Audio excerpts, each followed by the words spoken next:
জায়গা থেকে আমরা সমর্থন দেখেছি, কিন্তু সেই বোনেরাই যখন আমাদের রাজনীতির মাঠে আসছে, বিভিন্ন পার্টি যেমন আমাদের পার্টিতে যোগদান করছে, তখন আমাদের এই বোনদেরকে স্পেসিফিক টার্গেট করা হচ্ছে।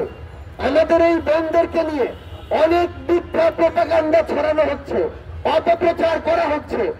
সবচেয়ে বড় কথা হচ্ছে, আমাদের এই বোনেরা, এই বাংলাদেশের অর্ধেক নারী, কখনো এমন নয় যে যখন প্রয়োজন আমি ব্যবহার করব, আর যখন মনে করব তখন তাদেরকে নিয়ে অপপ্রচার চালাবো।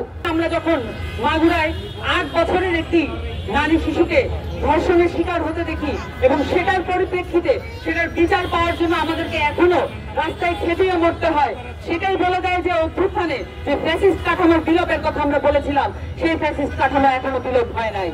এই সরকারের শুধুমাত্র গ্রেফতার নয়, হাইকোর্টের মাধ্যমে সর্বোচ্চ বিচার নিশ্চিত করে বিচার প্রদান করাটাই জনগণের সামনে দেখানো দরকার।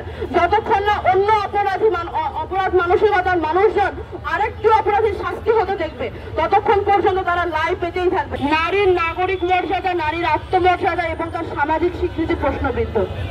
এনসিপির পক্ষ থেকে আমরা বলতে চাই, জাতীয় নাগরিক পার্টি এনসিপি নারীর সকল ধরনের মানবিক মর্যাদা, নাগরিক মর্যাদা স্বীকৃতি দেয়, স্বীকার করে, এবং আমরা দলীয়ভাবে বিশ্বাস করি যে নারী এবং পুরুষ সমাজের সমান সুযোগ এবং অধিকার পাওয়ার যোগ্য।